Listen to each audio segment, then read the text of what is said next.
வணக்கம் ஆன்மீக அன்பர்களே. இறைவன் நம் இல்லத்தில் அருள் நிரம்பி இருக்கிறான் என்பதை மக்கள் நம்பும் சில அறிகுறிகள் பழமொழிகளிலும் ஆன்மீக மரபுகளிலும் சொல்லப்படுகிறது. குலதெய்வம் நம் வீட்டில் வசிக்கிறது என்பதை எவ்வாறு நாம் அறிகிறோம்? அவற்றை 10 அறிகுறிகளாக நாம் இந்த பதிவில் காண்போம். கடவுள் நம் இல்லத்தில் இருப்பதற்கான 10 அறிகுறிகள் என்னவென்று பார்ப்போம். 1. தீபம் எளிதில் எரிதல்.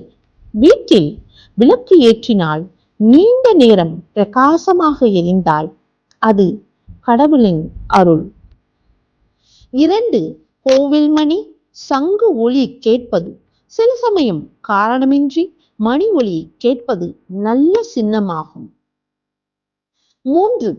தெய்வீக கனவுகள். தெய்வம், கோயில், சன்னதி போன்றவை கனவில் தோன்றுவது ஒரு அறிகுறியாகும். 4. பறவைகள். பசு நம் வீட்டு வாசலில் நிற்பது, காகம், புறா, குருவி என பக்ஷிகள் எளிதில் நம் வீட்டுக்கு வருவது. 5.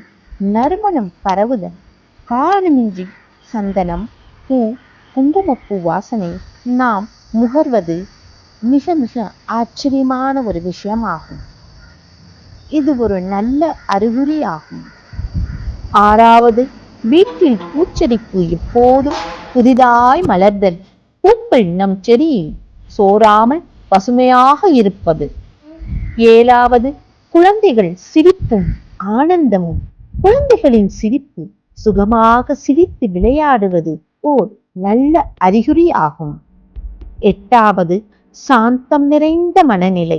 வீட்டில் சண்டை குறைந்து அமைதி நிலைத்திருப்பது. 9. ஆன்மீக இசை அல்லது பாடல் தானாக கேட்பது.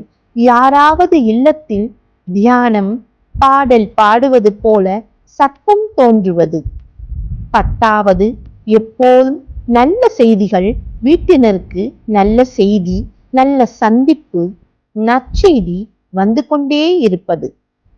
சுருக்கமாக கூறினால், வீட்டில் அமைதி, நற்சூழல், பூஜை, சிரிப்பு, நறுமணம், தெய்வீக உணர்வு இருந்தால் கடவுள், நம் குலதெய்வம் அங்கே தங்கியிருக்கிறார் என்று நம் முன்னோர்கள் நம்பினர். இந்த பதிவு உங்களுக்கு பிடித்திருந்தால் லைக் செய்வோம், சப்ஸ்கிரைப் பண்ண மறந்துடாதீங்க. நன்றி.